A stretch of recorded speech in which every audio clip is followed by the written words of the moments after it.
Hey guys, a very good morning to all of you. Firstly, I heartily welcome to you in my YouTube channel. So guys, today we are going to discuss about a short story of Guy de Maupassant, which is the name The Diamond Necklace. It is the third short story of Unit 4th for the students of BA first semester.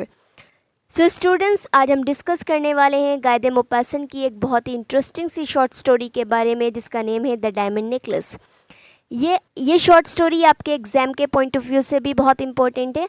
आपसे इस short story से related आपसे कुछ इस तरह से question इसमें पूछ लिए जाते हैं, जैसे कि द डायमंड नेकलेस को समराइज़ कीजिए, या फिर द डायमंड नेकलेस का टाइटल क्या होगा, उसे आप किस तरह से कंक्लूड करोगे, या फिर जो इनके मैन कैरेक्टर हैं मैथिल्डे लोइजल, उनका एक कैरेक्टर स्केच आपको ड्रॉ करना होगा। तो इस तरह से क्वेश्चन आपके इस वीडियो के अंदर आपको इन सभी क्वेश्चंस का एक ही आंसर, वो भी बहुत इजी लैंग्वेज के साथ, इस वीडियो में मिल जाएगा। इनफैक्ट आपको इसे लर्न करने की भी ज़रूरत नहीं होगी, क्योंकि ये हमने बहुत ही इजी लैंग्वेज में मेक किया है और आप इसे समझ लोगे तो ये आपको ईज़िली याद रहेगा। सबसे पहले इसके क्वेश्चंस देख लेते हैं, किस तरह से इसमें क्वेश्चन पुटअप किए जा सकते हैं। Right the summary of the diamond necklace. The diamond necklace को समराइज़ करना हो या आपको उसकी समरी लिखनी हो तो ये आपका क्वेश्चन बन सकता है। या फिर पूछा जा सकता है give a character sketch of Mathilde Loisel. Mathilde Loisel का एक कैरेक्टर स्केच दीजिए। या आपसे पूछा जा सकता है right the title of the story the necklace. The necklace के बारे में, जो द डायमंड नेकलेस है उसका आपको टाइटल देना होगा। तो इन सभी को आप एक ही आंसर में किस तरह से तैयार करें वो आप इसके नीचे समरी में देख सकते हो। सबसे पहले अगर आपका कोई लॉन्ग क्वेश्चन आता है जिसमें आपको या तो समरी देनी हो, या फिर आपको किसी का कैरेक्टर स्केच बताना हो, या टाइटल में आपको उसे देना हो, तो सबसे पहले आप वहाँ उसका इंट्रोडक्शन लिखोगे। इंट्रोडक्शन में आप इंक्लूड करोगे वो जो आपकी शॉर्ट स्टोरी है उसके राइटर कौन है, वो कब पब्लिश की गई थी, और उसका जो मैन कैरेक्टर है वो कौन है। तो ये छोटे छोटे से पॉइंट है, ये सभी चीज़ें आप उसके अंदर इंक्लूड कर सकते हो, उसका एक छोटा सा इंट्रोडक्शन दे सकते हो। जैसे यहाँ हमने लिखा है the diamond necklace is one of the well known short stories of Guy de Maupassant. Guy de Maupassant एक फ्रेंच राइटर है, ठीक है। उनकी जो प्रसिद्ध शॉर्ट स्टोरीज़ रही हैं, उनकी जो प्रसिद्ध कहानियाँ हैं, वेल नोन शॉर्ट स्टोरीज़ हैं, उनमें से द डायमंड नेकलेस एक है। It was published in February 17th 1884, और ये पब्लिश की गई थी 17 फरवरी 1884 में। This story revolves around Mathilde Loisel. ये जो स्टोरी है ये किसके इर्द गिर्द घूमती है? मैथिल्डे लोइजल के, जो कि इस स्टोरी की सेंट्रल कैरेक्टर हैं। Who is a beautiful woman, वो कौन है? एक बहुत ही खूबसूरत लेडी हैं। She is the central character of the story, और वो इस स्टोरी की सेंट्रल कैरेक्टर भी हैं। ये आपका इंट्रोडक्शन, आप इस तरह से इंट्रोडक्शन, शॉर्ट इंट्रोडक्शन दे सकते हैं। नेक्स्ट आपका आ जाता है अगर आपसे टाइटल पूछ लिया जाता है, आप इसे उसके अंदर भी ऐड कर सकते हो, या फिर आपसे समरी पूछ ली जाती है तो आप उसमें भी आप इसे दे सकते हो टाइटल को। This story gives us a strong message on human values. ये जो स्टोरी है ये हमें देती है कि strong message on human values पर, मीन्स मनुष्य की जो कद्र है, यानी कि मानव की जो कद्र है, उस पर एक बहुत अच्छा मैसेज हमें ये देती है। The first thing that this lesson teach us is that every one should be content in life with whatever little that he has. देखो क्या है, गॉड ने हमें बहुत ही प्रेशियस थिंग्स दी हैं, जैसे कि हमारी आइज़ हो गई, नोज़ हो गए, हमारी ब्यूटी हो गई, बहुत सारी चीज़ें ऐसे हैं हम जिनसे वर्क कर सकते हैं। यही सब ह्यूमन वैल्यूज़ कहलाती हैं। मतलब इंसान को अपनी कद्र होनी चाहिए, उसे ऐसा नहीं, जो उसके पास है उसे उसमें संतुष्ट होना चाहिए, सेटिस्फाइड होना चाहिए, बल्कि ऐसा नहीं करना चाहिए कि उस चीज़ को वो उससे ज़्यादा, मतलब जो वो है उसे उसमें ही संतुष्ट होना चाहिए। उसे लालच की या फिर ऐसी चीज़ों की जिज्ञासा नहीं करनी चाहिए जो उसके पास नहीं है। यही है द फर्स्ट थिंग दैट, ये सबसे पहली चीज़ दिस लेसन टीचर्स, ये लेसन हमें सिखाता है that everyone should be content in life. हर किसी को अपनी ज़िंदगी में सेटिस्फाइड होना चाहिए with whatever little that he has, उन सब में जो भी उसके पास थोड़ा बहुत है, ठीक है। Next the most important message of the story, और जो दूसरा इसका इम्पॉर्टेंट मैसेज है इस शॉर्ट स्टोरी का, वो ये है we should be what we are. हमें वही होना चाहिए जो हम हैं। मतलब ऐसा नहीं होना चाहिए कि हम अंदर से कुछ और हैं और बाहर से कुछ और दिखा रहे हैं। तो ये जो फॉल्स प्राइड होता है, शो ऑफ होता है, ये आपकी सफरिंग का ये आपके मुसीबतों के का कारण बन सकता है, ठीक है। सो फॉल्स प्राइड और show off is the cause of suffering. जो झूठा दिखावा होता है या झूठा प्राइड होता है वो हमेशा आपकी मुसीबतों का कारण बन सकता है। नेक्स्ट है ब्यूटी ऑफ मैथिल्डे। ये जो है ब्यूटी ऑफ मैथिल्डे, आप इसे समरी में भी इंक्लूड कर सकते हो, और मैथिल्डे लोइजल का अगर आप कैरेक्टर स्केच पूछा जाए तो आप उसके अंदर बिल्कुल इंक्लूड करोगे। So Mathilde Loisel is the main character of this short story. मैथिल्डे लोइजल जो है वो इस शॉर्ट स्टोरी की मैन कैरेक्टर हैं। शी वॉज़ वेरी प्रिटी, वो बहुत ज़्यादा प्रिटी हैं, ब्यूटीफुल हैं, एड्रॉबल एंड फैशनेबल लेडी, ठीक है। ये सब उनकी क्वालिटीज़ हैं। उसके बाद आ जाता है हर डिज़ायर्स, ये भी उनके कैरेक्टर स्केच में इंक्लूड होना है, और समरी में भी आप करोगे। समरी में तो आप सभी हेडिंग्स करोगे, लेकिन जो कैरेक्टर स्केच की है वो मैं आपको बता रही हूँ कि कैरेक्टर स्केच में इंक्लूड होनी है। हर डिज़ायर्स, उनकी जो इच्छाएं हैं, she was full of her desires, वो भरी हुई हैं अपनी इच्छाओं से। She wanted to live a luxury life, वो जीना चाहती थी, वो कैसी ज़िंदगी, एक बहुत आरामदायक ज़िंदगी जीना चाहती थी, एक लेविश लाइफ वो अपना जो थी बिताना चाहती थी। She loved wear expensive dress and jewels, उन्हें प्यार था बहुत महंगे कपड़े पहनने से और बहुत महंगी ज्वेलरी पहनना उन्हें पसंद थी। She wanted to live in a well decorated and well furnished house, और वो रहना चाहती थी एक बहुत ज़्यादा सजाए हुए और बहुत अच्छी तरह से प्रिपेयर किए गए, प्रबंध किए गए घर में। She wanted to have many servants, और वो बहुत से नौकर चाकर चाहती थी। तो ये सारी उनकी डिज़ायर्स थी।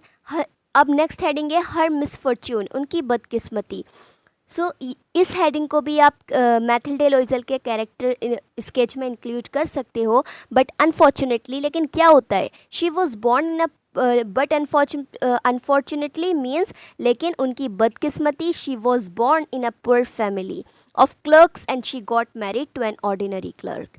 She was born in a poor family of clerks. वो पैदा हुई थी क्लर्क की एक बहुत ही गरीब सी फैमिली में, and she got married to an ordinary clerk. और ऊपर से उनकी शादी भी एक ऑर्डिनरी क्लर्क से हो गई, एक साधारण से क्लर्क से हो गई थी। Her married life was quite different from she dreamed and liked, उनकी जो मैरिड लाइफ थी वो काफ़ी हद तक अलग थी जो वो जैसी उन्होंने सोची थी या फिर जैसा उनको पसंद था, उससे उनकी जो मैरिड लाइफ थी वो काफ़ी हद तक अलग थी। Her husband's salary was too insufficient, उनके हस्बैंड की जो सैलरी थी वो काफ़ी ज़्यादा इंसफिशिएंट थी, अपर्याप्त थी, ठीक है। यानी कि उनका उस सैलरी में उन लोगों का गुजारा नहीं हो पा रहा था। नेक्स्ट है हर कंप्लेंट्स, उनकी कंप्लेंट्स यानी कि उनकी शिकायतें, ये भी उनके आप मैथिल्डे लोइजल के कैरेक्टर स्केच में इंक्लूड कर सकते हो। वन डे, एक दिन क्या होता है, her husband brought an invitation to a dinner party organised by his office, उनके हस्बैंड के ऑफिस में एक डिनर पार्टी ऑर्गेनाइज की जा रही होती है जिसका इन्विटेशन वो अपनी वाइफ के लिए घर लाते हैं, ठीक है। ही thought his wife would be excited but his wife was upset, वो सोचते थे कि जब ये बात वो जानेगी, मतलब मैथिल्डे लोइजल को जब ये बात पता चलेगी तो वो बहुत ज़्यादा एक्साइटेड हो जाएंगी, लेकिन उनकी वाइफ अपसेट हो गई इस बात को सुनकर। शी कंप्लेन्ड दैट, अब वो उन्होंने उनसे कंप्लेन की, she had nothing suitable to wear to such a great occasion, उनके पास कुछ भी नहीं है ऐसा पहनने के लिए इस महान से अवसर पर, ठीक है। वो इस बात की उनसे कंप्लेन करती हैं। नेक्स्ट है बोरो द नेकलेस, ये हेडिंग आप समरी में ही लिखोगे, इसे आप उसमें नहीं लिख सकते मैथिल्डे लोइजल के कैरेक्टर स्केच में। Her husband arrange the dress for her but he was unable to purchase a precious necklace for her. So her husband क्या कह रहे हैं, her husband arrange the dress for her, उनके husband ने उनके लिए dress जो थी अरेंज कर दी, but he was unable to purchase a precious necklace for her, लेकिन वो इस योग्य नहीं थे कि वो इनके लिए एक महंगा सा नेकलेस खरीद कर ला सकें। So her husband suggested that, उनके हस्बैंड ने उन्हें सजेस्ट किया, मशवरा दिया या राय दी, that perhaps she could borrow something from her friend, कि वो अपनी दोस्त से जिनका नेम जेने फॉरेस्टर है उनसे वो कुछ उधार ले लें, ठीक है। जेने फॉरेस्टर मैथिल्डे लोइजल की फ्रेंड है और वो बहुत रिच लेडी हैं जेने फॉरेस्टर, इनके बारे में भी पूछ लिया जाता है। सो मैथिल्डे बोरोड अ स्पार्कलिंग डायमंड नेकलेस, तो मैथिल्डे क्या करती हैं, उनसे एक स्पार्कलिंग डायमंड नेकलेस ले लेती हैं, चमकता हुआ नेकलेस उनसे ले लेती हैं। अब क्या हो जाता है, मिसिंग नेकलेस, ये भी आप समरी में ही लिखोगे, इसे कैरेक्टर स्केच में इस हेडिंग को ऐड नहीं करोगे। After attended the party she realized, जब वो अटेंड कर लेती हैं पार्टी उसके बाद क्या होता है, she realize that the necklace was missing, उन्हें ये रियलाइज़ हुआ कि उन्होंने वो जो नेकलेस लिया था, बोरो किया था, उसे खो दिया है। They search for it everywhere, वो उसको हर जगह तलाशती हैं, but they were unable to find it, लेकिन वो लोग उसे नहीं पा पाते, मतलब वो उन्हें नहीं मिल पाता। वो जो नेकलेस था वो खो जाता है और वो मैथिल्डे लोइजल और उनके हस्बैंड के सर्च करने पर भी उन्हें नहीं मिल पाता। नेक्स्ट हेडिंग है बाइंग द न्यू नेकलेस। अब वो क्या करते हैं, वो न्यू नेकलेस को बाय करते हैं, ये भी आपके समरी की हेडिंग है। आफ्टर सम टाइम, कुछ समय के बाद, Mathilde wrote a letter of her friend that she broke the clasp of the necklace and so she sent it for repair. कुछ समय के बाद मैथिल्डे जो होती हैं मैथिल्डे लोइजल, वो अपने फ्रेंड यानी जेने फॉरेस्टर को एक लेटर राइट करती हैं और वो उसमें लिखती हैं she broke the clasp of the necklace, कि उनसे वो जो उसका नेकलेस का क्लास्प था वो टूट गया था। ठीक है, एक कुंडी होती है, एक क्लास्प मीन्स एक मतलब एक जो बने हुए होते हैं नेकलेस के अंदर, तो वो उनसे जो होता है टूट जाता है। And so she sent it for repair, और वो उसे रिपेयर के लिए भेज देती हैं। ये बात उन्होंने अपने दोस्त जेने फॉरेस्टर को राइट कर बताई थी। इन द मीन टाइम, और इसी दौरान क्या होता है, they found a similar kind of necklace, वो बिल्कुल उसी तरह का एक नेकलेस पाल लेते हैं, यानी कि उन्हें वो एक नेकलेस मिल जाता है। वो मतलब उसको तलाशते हैं कि वो कहीं से न्यू नेकलेस उन्हें, क्योंकि उन्हें उसे रिटर्न करना था तो इसलिए वो ढूंढना ज़रूरी था, तो वो खैर वो एक नेकलेस उन्हें मिल जाता है। The cost of the necklace was 36,000 Franks, लेकिन उस नेकलेस की जो कॉस्ट होती है, जो कीमत होती है, वो 36,000 फ्रैंक्स होती है। ये फ्रेंच कहानी है, यानी कि जो गाय दे मोपासा हैं वो फ्रेंच के राइटर है, तो वहाँ पर फ्रैंक्स, जैसे यहाँ पर रुपी करेंसी होती है तो वहाँ पर फ्रैंक्स करेंसी होती है। 36,000 उस नेकलेस की कॉस्ट होती है, लेकिन उनकी इतनी जो होती है, हमने जैसे पहले पढ़ा, उनके हस्बैंड की जो सैलरी थी वो इंसफिशेंट थी, वो इतना ज़्यादा अफोर्ड नहीं कर सकते थे। Her husband inherited 18,000 Franks from his father, उनके जो हर हस्बैंड की हेरिटेज थी, विरासत थी जो उनके फादर से उन्हें मिली थी, वो 18,000 फ्रैंक्स थी। And he borrowed the rest of the amount from the money lenders, और जो पैसे बचते हैं, यानी कि 18,000 की तो उन्होंने वो बेच दी थी, 18,000 फ्रैंक्स की अपने जो उनके फादर से इनहेरिटेड उन्हें मिली थी, उन्होंने उसे सेल कर दिया, और बाकी जो पैसे उन्हें इकट्ठे करने थे उन्होंने क्या किया, उसके लिए उन्होंने मनी लेंडर से और जो बाकी बचे हुए पैसे थे उनको उधार ले लिया। Finally they purchased the diamond necklace, और आखिरकार उन्होंने एक डायमंड नेकलेस खरीद लिया, एक हीरे का हार खरीद लिया। नेक्स्ट हेडिंग है loss of beauty. Loss of beauty को भी आप कैरेक्टर स्केच में इंक्लूड नहीं करोगे। Mathilde's life changed dramatically in the next 10 years. Mathilde की जो लाइफ थी वो पूरी तरह से इन 10 सालों में बदल गई थी। अब क्या होता है, वो ले तो लेते हैं, मतलब कि अपनी इनहेरिटेड भी बेच देते हैं, और मनी लेंडर से कुछ पैसे उधार लेकर वो इतना अरेंज कर लेते हैं कि नेकलेस खरीद सकें, लेकिन अब उन्हें उसे लौटाना भी तो होता है, मतलब कि जो पैसे उन्होंने लिए हैं तो उसे उन्हें लौटाना होता है। तो इन सभी चीज़ों में, इन सारे कामों में, उस पैसों को लौटाने में मनी लेंडर को तो उनको 10 साल बीत जाते हैं। Mathilde's life change dramatically in the next 10 years. Mathilde की जो ज़िंदगी होती है वो पूरी तरह से 10 सालों में बदल जाती है। She had lost her beauty, वो अपनी ब्यूटी खो देती है। After 10 years they were able to pay all the money back. 10 साल के बाद वो इस लायक हो पाते हैं, वो इस योग्य बन पाते हैं कि वो पैसों को रिटर्न कर सकें। बट बाय देन, लेकिन तब तक Mathilde had aged a lot, Mathilde बहुत ज़्यादा एज्ड हो जाती हैं। नेक्स्ट है ट्रूथ ऑफ द नेकलेस, उस नेकलेस की सच्चाई। वन डे मैथिल्डे मेट जेने फॉरेस्टर। एक दिन क्या होता है, मैथिल्डे जो होती हैं वो जेने फॉरेस्टर से मिलती हैं, यानी अपनी फ्रेंड से मिलती हैं। She decided to confess truth about the necklace. अब वो क्या सोचती, मतलब अब उन्हें होश आ रहा है कि उस नेकलेस के बारे में उन्हें सच्चाई बताई जाए। ठीक है, अब वो डिसाइड कर लेती हैं कि मैं जेनिफर फॉरेस्टर को इस नेकलेस की सच्चाई बताऊंगी जो कि उनसे खो गया था।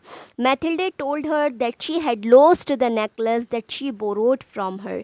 मैथिल्डे उन्हें बताती हैं she had lost the necklace, उन्होंने वो नेकलेस खो दिया था। She that she borrowed from her, जो उन्होंने उनसे उधार लिया था। यानी कि जो मैथिल्डे ने जेनिफर फॉरेस्टर से उधार लिया था, वो नेकलेस जो होता है खो जाता है, वो उन्हें अब बता रही होती हैं। एंड हैड टू पे a huge amount for the replacement, और इसके रिप्लेसमेंट में उन्होंने एक बहुत बड़ी सी अमाउंट जो है, बहुत बड़ी रकम अदा की है। नेक्स्ट है, Jeanne was shocked to hear the entire story behind the necklace. Jeanne जो होती हैं वो बहुत ज़्यादा शॉक्ड हो जाती हैं इस स्टोरी को सुनकर, जो ये नेकलेस के पीछे की कहानी थी उसे, उस पूरी स्टोरी को सुनकर वो शॉक्ड हो जाती हैं। एंड शी कन्फिस्ड, और वो कन्फिस करती हैं इस बात को that the necklace was a fake. और ये मतलब वो उन्हें ये बताती हैं कि वो जो नेकलेस था वो फैक था, वो which was not more than worth 500 francs, जो कि 500 फ्रैंक से ज़्यादा नहीं था। That was not a diamond necklace, और ना ही वो रियल डायमंड नेकलेस था। वो रियल डायमंड नेकलेस नहीं था, वो एक स्पार्कलिंग नेकलेस था जिसकी कीमत सिर्फ 500 फ्रैंक्स थी, जिसके लिए उन्होंने 38,000 फ्रैंक्स चुकाए थे। सो कंक्लूजन में हम क्या इसको कंक्लूड कर सकते हैं? We conclude from the story that honesty is the best policy. बिल्कुल हम कह सकते हैं कि जो स्टोरी के जो हम कंक्लूजन या फिर निष्कर्ष निकाल सकते हैं वो ये है कि honesty is the best policy. जो ऑनेस्टी होती है, जो ईमानदारी है, वो सर्वोत्तम नीति है। If Mathilde honestly told her friend the truth about the necklace, अगर मैथिल्डे ईमानदारी से अपनी दोस्त को बता देती, यानी कि जेने को बता देती कि वो नेकलेस जो है उन्होंने खो दिया है, she would have learned that necklace was not made of real diamonds, तो वो ये भी जान जाती कि वो जो नेकलेस था वो रियल डायमंड्स का नहीं था। And that would have saved her from living a miserable life for 10 years, और जो उन्होंने 10 सालों में इतनी मुसीबतों से जो ज़िंदगी को गुजारा था, जो सफ़र किया था, उन सब चीज़ों से भी वो बच जाती, और बहुत सी सारी चीज़ें जो उन्होंने खो दी थी उन सब को भी वो नहीं खोती। सो ये हमारा इस स्टोरी का कंक्लूजन था। वीडियो पसंद आई हो तो प्लीज़ लाइक कर दें और चैनल को सब्सक्राइब कर दें। Thank you so much.